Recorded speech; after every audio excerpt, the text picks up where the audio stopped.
Oh, hey there. Come on in. We're just about to start. Welcome to My Wife the Dietitian, a fun weekly podcast about nutrition and healthy lifestyle. I'm Rob, and together with my wife Sandra, we invite you to join us on this informative and entertaining journey through the complex world of healthy eating. Join us each week as we strive to help you with transforming your overall health and relationship with food through up-to-date, evidence-based nutrition information.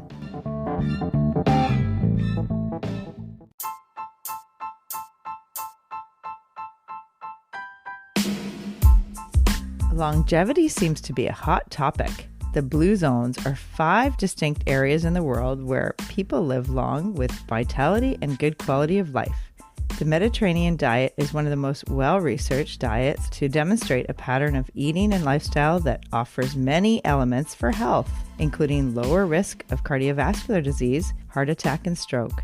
There's also evidence to show its protective nature for brain, mood, and gut health. Enter Sardinia, Italy, an island off of the mainland of Italy, the boot of the map, a Mediterranean area which is also in a blue zone. Some of the interesting characteristics of the blue zone and Mediterranean diet are discussed on this episode as Rob and Sandra experience some of the highlights of the lifestyle with their trip to this Mediterranean blue zone.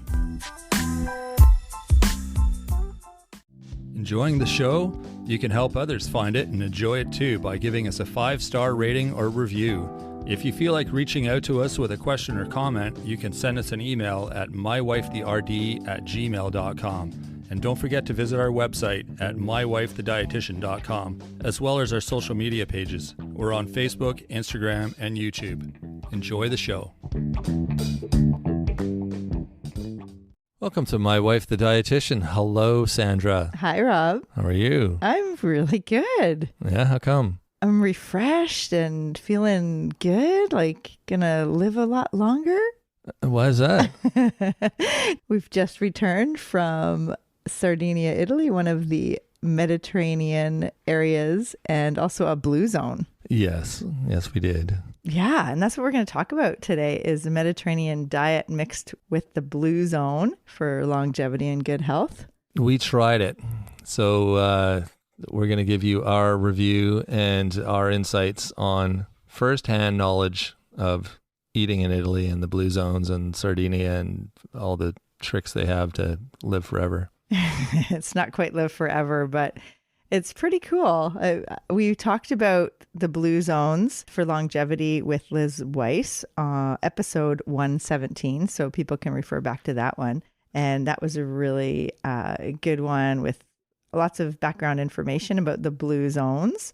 Remember what the blue zones, what that means? Because people sometimes say, what do you mean blue zones? What's that? I don't know why they're blue, but I think originally they identified all these places in the world where people are living into their hundreds in good health, and they put a blue dot on the map. I think that's where the term blue zone came from, and they called these places the blue zones, and Sardinia is one of them. You got it. Exactly. And there's 2 places there's 5 areas in the world that are considered the blue zones that exactly they put a blue circle on the map, and 2 of them are in the Mediterranean. So Icarius, Greece, and Sardinia, Italy. Mm-hmm. So yeah, and basically there's a high concentration of people in their elder years in good health. So 80s, 90s, 100s, like into their hundreds. Yeah.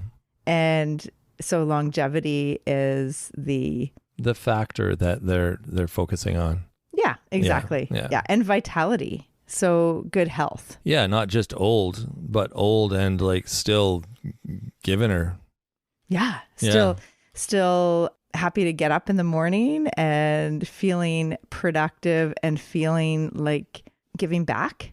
So that's the other thing, is a reason to get up in the morning. That's like the whole, like the why. Mm-hmm. We heard this interview with a guy who had traveled to Sardinia and he visited an orchard that was run by a guy who was 102. That's right. And he's still running it. Like, that's the crazy thing, you know, like it's not like he owns it and he's like just sitting on like, no, he's actually running it. Yeah. Yeah. And the interviewer said, "Oh, I wonder if he's helping his dad run it." Yeah. That would be funny. That's awesome. Yeah. But also with the blue zones, there's a big component with other factors of lifestyle too. So it's not just that they're living longer. It's not necessarily genetic, but it's what they're doing in their life. So it's their diet, what they're eating, it's their activity, physical activity, daily exercise, not necessarily going to the gym, not at all, actually. No, not at all.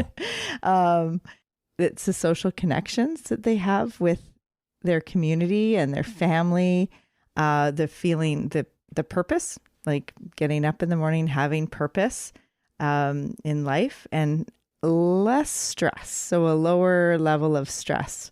And the big thing too is long meals and a big siesta in the midday. Yeah. Yeah, we can tell you about that. Yeah. Not that we had one, but we were out exploring and, trying to find places to eat or shops to go in, and everything's closed for like the good part of the middle of the day. Like 11 till 3, 4 o'clock. Yeah. Even. Yeah, 11 till 4. Everything is pretty much. It was tough. We'd go through these little towns. We rented a car and we did a lot of driving around, and you go through these little towns and there'd be like nobody, like they'd be empty. But we're like, oh, well, it's noon. Everyone's at home. Like all the shops are boarded up and stuff, and it looked deserted, but everyone's at home sleeping or having their siesta or downtime or whatever. And then at night, everything comes alive again. It's pretty neat. Yeah. Yeah. And it literally boarded up. Like they were not open. There was no one around. It was like a ghost town. Remember that there was a couple places that we drove through, like beach towns, where everything was closed, and it was noon or 1 o'clock. Yeah. And it's funny because we went to like the insurance place in Canada before our trip to get the international driver's license. And the guy happened to be Italian who was helping you. And he kind of gave you the lowdown of how things work in Italy in terms of things are shut down between 11 and, sometime in the afternoon. And he was right. Yeah, for sure. I bet in the bigger cities, like in probably Rome, you wouldn't find that as much, but in the small, like little country villages, definitely that's kind of the theme. Yeah. It's just how they roll. Yeah. And it was awesome. I mean, to think, that they're home with family and they're having a downtime. I mean, this is probably a reason that they have less stress and that they live longer. Mm-hmm. We even went to a garage. We got a flat tire on a rental car, and I had to like find a garage to fix the flat. And I found a place and I was checking their hours, and it said, like 8 till noon and then like 2 till 5 or something. Like there was a good solid 2 hours in the middle of the day when they were closed. And that you don't find that in Canada or North America even. I mean, it's open from 7 till 7 in the morning, right through till like 6 at night. And then they're even there late, like doing paperwork and stuff, like they're just open all the time. Yeah. Those kind of businesses, because they don't want to lose the money. Yeah. I don't want to close for 2 hours and lose money. That's the money is more of a priority than the health and taking time off and de-stressing and all that. And just being with your family. Yeah, and it's eating interesting. Meals with your family. And yeah. And that's the other thing is it's that long, like it's not a fast meal, like, on the run and eating while you're driving, that kind of thing. It's like, it's a slow food. It's like sitting down and having wine with lunch. We went to a place where there was a lunch because it was a big gathering, and there was wine served at lunch, which is really cool, like in the middle of the day. And it's just part of one of the liquids that's offered. Mm-hmm. Yeah, and it was like it seemed like nobody really knew. It was an event that we were a part of, and lunch was served, but nobody really knew what the deal was, and they just kept bringing food, but nobody knew that there was more food coming. And they just kept bringing food and more food. And like it was like a 6-course lunch. Oh, yeah. And so by the time the last stuff arrived, which is like, well, the last thing was a dessert, but the main course was a beautiful pasta. It was like a beef stroganoff, but really amazing, like flavors and not Hamburger Helper. No, not Hamburger Helper. Like I never liked beef stroganoff because it wasn't made like this. But when that finally came out, everyone was full because they thought, oh, I guess we're only eating carrot sticks and cheese and meat and olives and all the things we'd had before that. And they thought it's just nibbles, but it just kept coming. It kept, yeah. Oh, yeah. There was like, 3, 4, 5, 6, 7 courses. And then they even brought like this delicious chocolate. I don't even know what it was, but the desserts. Oh, so good. Yeah. Really quality. Yeah. Like flavors, ingredients. Oh, and and the wine. Oh my gosh. Like you go to the grocery store, just like their supermarket, and there's like just shelves and shelves of wine, like all different kinds, and a lot of local, and they're basically like 99 cents for a bottle, which, well, 99 cents euros, but yeah, just incredible. And it's local. Like I don't even think they export much wine. Yeah, it was like an entire aisle. I've never seen that much local wine. Mm-hmm. And like Sandra said, it was dirt. I mean, they had bottles that were more expensive too, but we bought one of the cheaper ones and it was unreal. Like it was better than any wine I tasted before. And it was like a $2 bottle of wine. Yeah. Yeah. It was so good. And with that wine, you get the polyphenols and the resveratrol and so many, but it just tastes so good. It's so rich and full body and delicious. Mm-hmm. So we had to buy another one. Yeah. It was part of our daily routine because that's what they do in Sardinia. So we thought we'd play along. That's right. Yeah. Just so it was accurate and authentic. Yeah. Yeah. And when we were driving around, there's sheep farms everywhere. And it was interesting because I remember hearing about, their physical activity and like the shepherds, they're walking for miles every day, keeping, herding the sheep. But it's what we saw was a lot of the shepherds, in quotes, were in their cars just sitting beside the sheep with their collie dog kind of on the back in the trunk, just waiting in the trunk. Well, just sitting in the back. On call. Yeah, on call. Yeah. On the maybe there's like, to be fair to the shepherds, maybe they do some walking when they're ready to move their herd or something and they sit in their car and wait. Oh yeah, that's just modern living, right? Yeah, and it makes sense to do that. But it's just interesting to see how times change and things do evolve and change, even in these remote villages and communities. I joked to Sandra, I said he's probably sitting there looking at his Facebook on his iPhone while his sheep are roaming around. That's funny. Yeah. And they do have like a lot of the cheese was like a goat cheese or like the dairy was made from goat milk. Yeah. A lot of it. Yeah. Yeah. Yeah. It was really good. And that's the next thing. So let's talk about the food. What's the different elements of, if you think of like the Mediterranean diet, it's more. Before you go on, I just want to make a comment about the cheese. I just remember we stopped at this just kind of local grocery store. It was I don't know, the equivalent of a like a Loblaws or whatever you'd have in Canada or Safeway or something like that. It was a chain grocery store and we wanted some cheese and I went to like the cheese deli kind of counter place. They had so many different kinds of cheese. It was crazy. Mm-hmm. And not the packaged cheese like you buy here, but just all different local, fresh specialty. Yeah, fresh. Yeah, it was pretty incredible seeing how many different local varieties they had. It was pretty awesome. Yeah, yeah. Oh, it was so delicious. I mean, the way it melted and the different ways we ate it. Mm-hmm. So good. Yeah. Snacks were pretty epic. Right? I mean, seriously, like we had some just olives and sun-dried tomatoes and what else did we get? I don't know, just a bunch of little snacky things that we'd have with olive oil, like bread and olive oil, and our wine, sort of late afternoon happy hour, I guess we call it in North America, but maybe, I don't know what they call it there, but.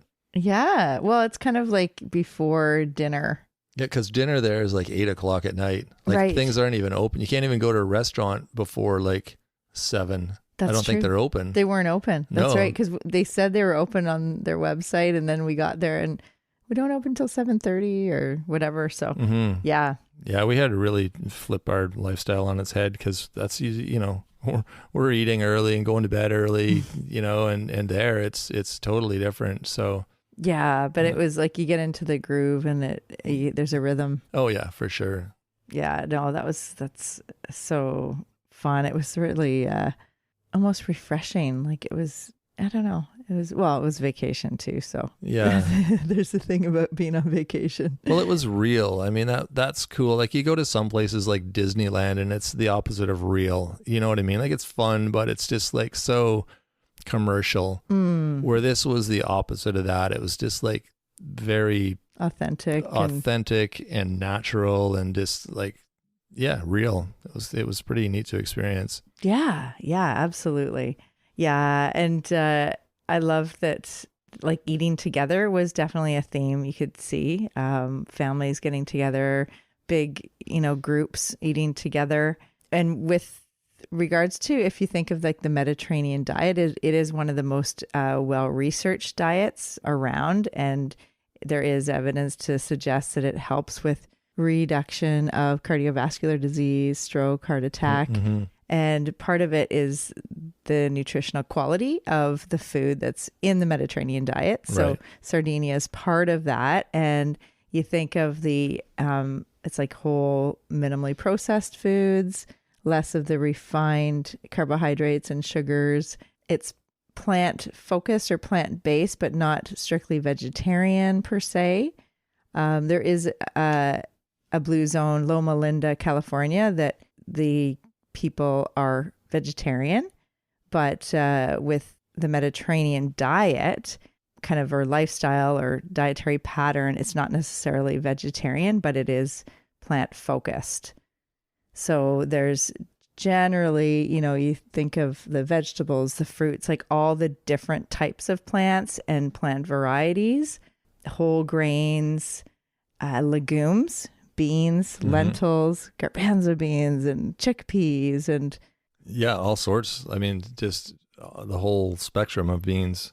the soybeans and fava beans. The butter beans? What are those ones that you are making the Gigantes. gigantes? Yeah. Well, they're actually called gigantes beans, but you don't get those in North America. I think they're just in Greece or maybe Europe, but large lima beans or kidney beans, white kidney beans. That's usually what I use. But Yeah, the white beans, and then there's the black beans and the pinto beans. Like there's just so many varieties of legumes or lentils or beans that's one of the common themes of all the blue zones is beans are eaten fairly often, at least 3 to 4 times a week. So in our podcast, we have been talking about beans a lot. Episode 42 is all about beans. They're good for your heart episode. And we suggest try to eat half a cup of beans every day. So if that means, including hummus in your snacks, or having lentil soups or black bean burrito, bean salad, all the different ways to eat beans. So you made a really good bean dish in Sardinia. I did. Yeah. Well, and I just made the gigantes that I make quite a bit, which is basically beans and tomatoes, a bit of vegetables in there. And we threw in some olives that we had and some sun-dried tomatoes, and it was so good. So good. There's so much flavor, and they're so easy to make. And we've shared a recipe. I think if you're subscribing to our newsletter, we shared that recipe a few weeks ago, but yeah, that's one of our go-tos here for sure. Oh, it was so creamy and just delicious. So flavorful, like every mouthful with the olives and the butter beans or whatever beans you use. It was so delicious. Actually, I think it was chickpeas you used in that. I did actually use chickpeas, yeah. Yeah. And then you put cheese on top and olive oil, and that's just like the finishing touch. It's so good. Yeah, absolutely. No, it's so delicious. Yeah, and with the Mediterranean diet, some areas do have fish or seafood. Sardinia, especially because it is an island, so they do have a lot of seafood. And if you don't like seafood, probably not a great place to go visit.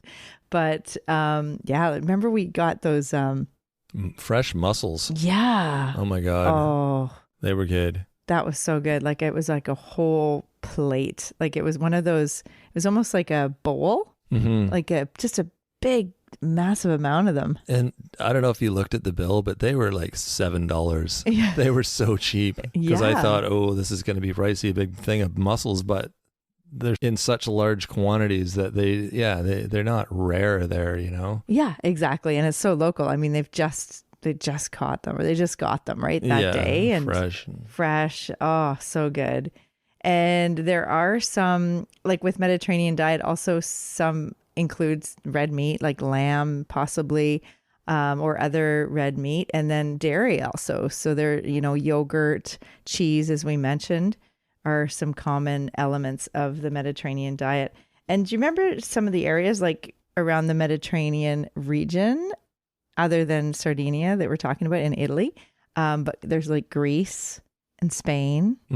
Like Northern Africa. Yeah. Morocco. Yeah. That's right. Southern France, Portugal, Turkey. So yeah. And all of those places have different cultural foods. So there's not just one type of like Mediterranean diet in quotes. It's like a meal pattern, and it does emphasize the plant focused eating, but also some really healthful fats. Like we're talking about the olive oil and like avocado and the nuts and all those really good healthy fats. I have a feeling with their meat, and this is just based on what I saw there, so that's why I'm saying I have a feeling. It's not fact, but I'd feel pretty confident in saying that it is fact. I'm guessing the meat that they eat is pretty fresh, pretty like homegrown, not farm like factory farmed, like the way a lot of the stuff is in North America. So the meat they're getting and including in their diet is healthy. It's not full of who knows what. Right. Yeah, one of their traditional meals is a suckling pig, but we didn't actually experience that. I've just heard about it. But yeah, I think you're right, though. There's probably like the sausage and the types of meat that they have from the lamb or from the different livestock. It's not eaten a lot. It's not a big part of their week, but it's available, and yeah, it's part of that Mediterranean diet. Yeah. So it's really cool, like thinking of all of those factors that are elements to good health, and, some pages we can take away and take home to help with improving our own lifestyle and helping with preventing chronic diseases and helping with our own health and having some balance in life, right? So less stress, work-life balance. And also remember Liz Weiss, when we talked to her on episode 117 on the Blue Zones for Longevity, she did emphasize that whole principle, especially in Japan, Okinawa, Japan. Remember the 80% full? Oh, yeah. It was the 80-20 rule, but we have a different 80-20 rule as far as what foods you can eat, but that was an 80% full. You stop eating. Yeah. So they are in tune with their hunger and their internal cues of fullness. And when they're getting full, like they're feeling like, oh, okay, I'm, almost full, like 80%. The button's just about to pop. Yeah. They stop eating. So even if the plate still has food on it, or, it's just more like gauging how you're feeling versus what the portions are Mm-hmm. and the external factors of like the plate size or the bowl size or whatever. So that's the other element, which is a really good rule of thumb for everybody to use.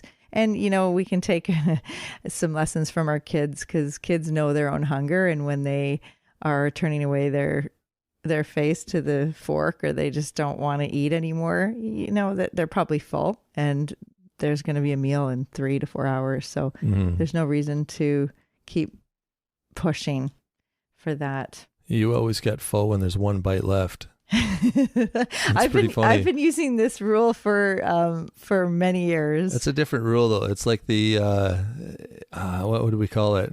You literally have one bite left on your plate and you're like, oh, I'm still stuffed. Like, can you finish it? And I'm like, there's only one bite left. Surely you can fit that in. No. It's like you just don't want to eat everything on your plate. Maybe. You'll eat everything except the last bite. I'm like rebelling against that. Clean your plate. Yeah, Finish everything on your plate. It seems like it. It's kind of interesting. It's like, no, I'm full. Because it would be different if sometimes there was like 8 bites left, but it's always there's one bite left. Oh, I'm full. One of your bites, maybe 2 or 3 of mine. Yeah. It's like I put that extra little bit on my plate again. That's so funny. That's funny. Yeah. So it's really cool to experience, you know, kind of like the Mediterranean lifestyle / blue zone area with the Sardinia. And it was a really cool experience. And we wanted to talk about it because it's like bringing some of these theoretical ideas to life and actually living through it. So it was an interesting experiment. Exactly. There's one more thing we need to talk about. And what's that? The pizza. Oh, okay.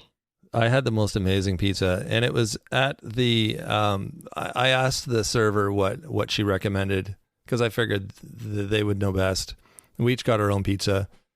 And she recommended this, she called it a white pizza, which means there's no tomato sauce on it. And I didn't quite understand when she was explaining it, but I'm just saying, okay, whatever, it sounds good, I'll get it. And when it came, it was amazing. It looked like a salad on a pizza. Oh, and yeah. it was so good. Like arugula and tomatoes. And mozzarella olives. cheese. Oh, yeah. Sandra bought some pizza shells today that I'm going to make that. I guess they make like an olive oil garlic kind of sauce, and they like infuse the crust or whatever, and then they bake that, and then they put all the toppings on cold, so that when you eat it, it's just really interesting. But that was so good and so different than what I'd experienced pizza like before. I mean, they're not all like that. You can get normal pizza too, and they're all thin crust from what we saw. Really tasty, just fresh ingredients and simple, delicious. So good. Oh yeah. Yeah. So delicious. And just the basic. I mean, you can taste all the ingredients with just the one with sauce and cheese and basil. And remember the cheese? This was when I made gigantes at home, and I put some mozzarella on it, but the cheese is so stringy that like when you lift it up off the plate and you get this big string and you lift it high enough and it'll break. Well, it never broke. I was lifting it as like 5 feet up off the plate and it still wouldn't break. And it was crazy. It was just this like stringy, gooey. Yes. It was wild. Oh, so good. Yeah, that's right. I love the cheese. Yeah. It was neat. So delicious. Yeah. So, and it's interesting because if you think about these ways of eating and lifestyle, they're not like overcomplicating things. Like it's pretty simple. It's pretty straightforward. They don't eliminate carbs.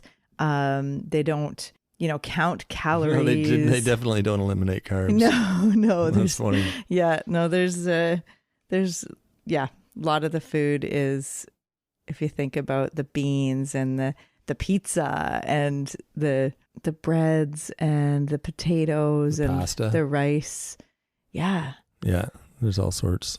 Yeah. Yeah. So that's the prebiotics, feeding the gut biome. Yeah. They also don't do fancy, complicated, is this going to affect the glycemic index? Like they don't worry about that. And they're not like cutting out dairy and wheat and gluten. It's just a whole different lifestyle. And yeah, we can take a page out of their book. Out of their Blue Zone book. Yeah.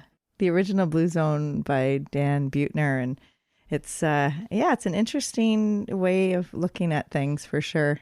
Yeah, exactly. Yeah, it was pretty fun to experience. We're definitely going back. It's worth checking out. Oh, well, there you go. Thanks for joining us today.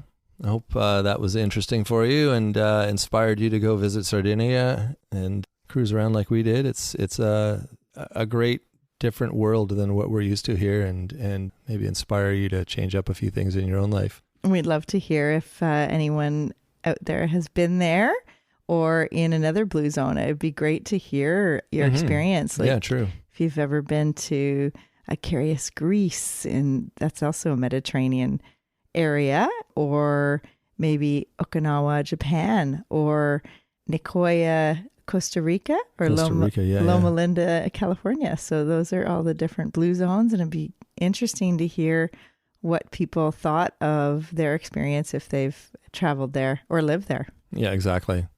Let us know. Yeah, you can email us at mywifetherd@gmail.com. You can email us anyway. And if you have questions, comments, you just want to say hi, whatever.